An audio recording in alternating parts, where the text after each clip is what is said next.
मैं अपनी 36 बिरादरी से सभी हर गांव से यही कहना चाहूँगा कि ईमानदार आदमी चुनो, जो पहले आप हमें देख चुके हो, समझ चुके हो। तो मैं आप सभी से हाथ जोड़कर विनती करता हूँ कि 36 बिरादरी मेरे साथ खड़ी है वैसे तो, और मैं चाहता हूँ कि 36 की 36 बिरादरी वोट डाल के हमें विजय बनाए। मैं यही उनसे रिक्वेस्ट करना चाहता हूँ। जय हिंद, जय भारत। नमस्कार, मैं हूं अजय शर्मा और आप देख रहे हैं देसी दर्पण न्यूज़। और इस वक्त हम एमसीडी चुनाव के मद्देनज़र वार्ड नंबर 126 में है और वार्ड नंबर 126 में मीना तरुण यादव, जो कि निर्दलीय प्रत्याशी के रूप में चुनाव मैदान में हैं। हालांकि वो इससे पहले भी पार्षद रहे हैं, तो इस बार भी वो अपनी किस्मत यहाँ पर एमसीडी चुनाव में आजमा रहे हैं। तो आइए उनसे जानते हैं कि किन किन मुद्दों को लेकर के एक बार फिर से वो निर्दलीय प्रत्याशी के रूप में जनता के बीच में आ रहे हैं। नमस्कार भाई साहब, तरुण जी। नमस्कार भाई साहब। क्या एजेंडा है, क्या मुद्दे हैं कि निर्दलीय के रूप में आप आ रहे हैं फिर से एक बार? मुद्दा यही है कि हमने बीजेपी से पार्टी ज्वाइन की थी और उस टाइम तो बीजेपी पार्टी के एमपी साहब ने और सभी ने मिलकर इतने बड़े बड़े वादे किए थे और कहा था कि हम आपको टिकट ज़रूर देंगे, आप इंडिपेंडेंट जीत के आए हो। मगर लेकिन उसके बाद में ना ही तो इस टाइम पे वही मना कर दिया, टिकट नहीं दे रहे भाई, मन नहीं दे रहे। चलो पहले लास्ट तक आपका नाम है, आपका नाम है, लास्ट में टिकट नहीं दी। मतलब जो भ्रष्ट, जो सबसे भ्रष्ट है नेता, जिसमें मैं नाम तो नहीं लूँगा, जो सबसे भ्रष्ट नेता थे उनको टिकट दे दिया। जो क्षेत्र में लोग अब वो वोट मांगने में नहीं जा सकते, ऐसे आदमी को टिकट दोगे तो बीजेपी कहाँ से जीतेगी? मतलब आपका मानना है कि भारतीय जनता पार्टी ने एक तरीके से धोखा किया है कि आपका नाम पहले चल रहा था कि आप भारतीय जनता पार्टी के उम्मीदवार होंगे और रातों रात जो है नाम बदल दिया गया, एक तरीके से मतलब छल हुआ आपके साथ? हाँ, यही बात है। उन्होंने जो पैसे लिए या कैसे लेके उनको टिकट दिया, ये तो हम कह नहीं सकते, पर लेकिन हमारे साथ बहुत गलत किया उन्होंने।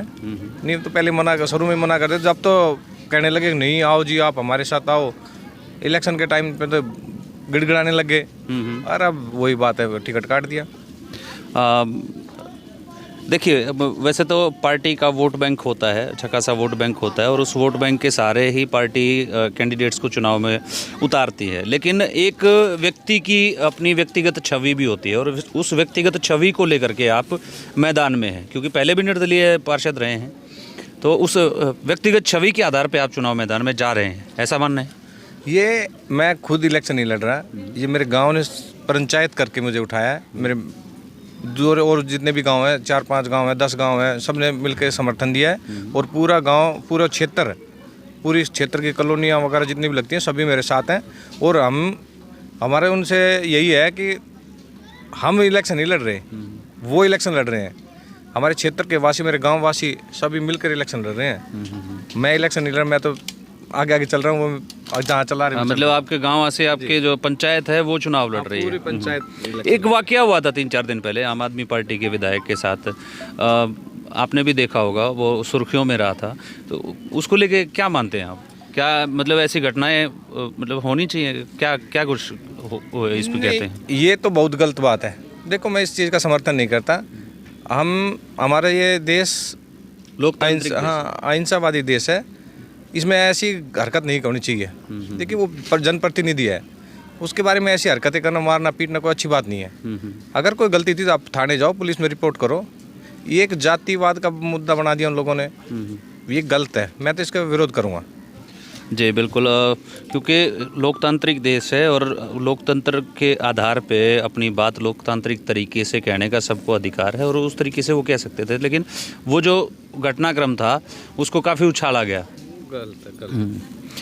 विकास कार्यों के बारे में पहले आपने काम कराए होंगे, जो अब अभी बता रहे होंगे लोगों के सामने, कुछ काम बता सकते हैं?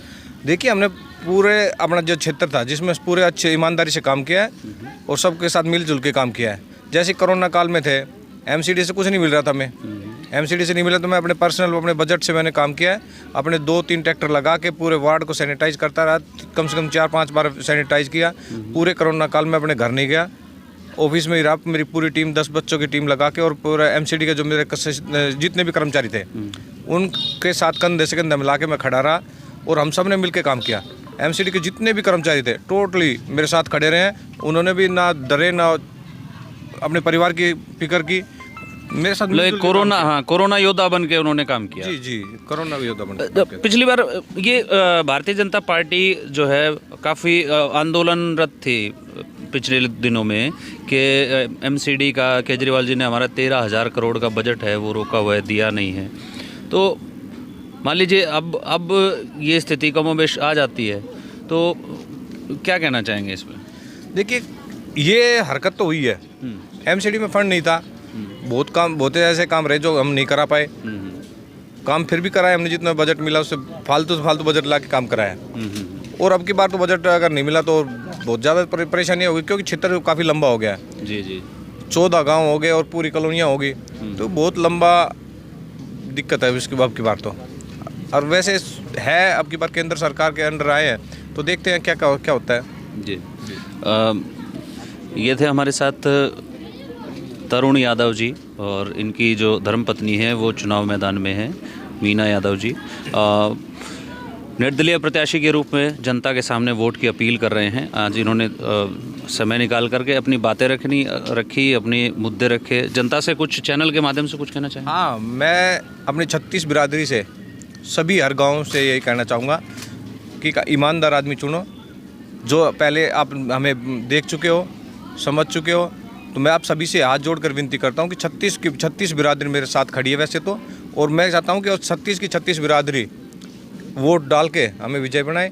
मैं यही उनसे रिक्वेस्ट करना चाहता हूँ। जय हिंद, जय भारत। तरुण जी ने अपनी बात जनता के सामने रखी, अपने वक्तव्य के माध्यम से रखी। अब देखना यह है कि 4 दिसंबर का दिन जब वोटिंग होगी तो तरुण की बात पे वार्ड नंबर 126 की जनता कितना विश्वास कर पाती है और किस विश्वास के साथ इनको ताकत देती है। तब तक के लिए मैं अजय शर्मा आपके साथ ऐसे ही बना रहूँगा। आप देखते रहिए देसी दर्पण। जय हिंद, जय भारत, जय हरियाणा।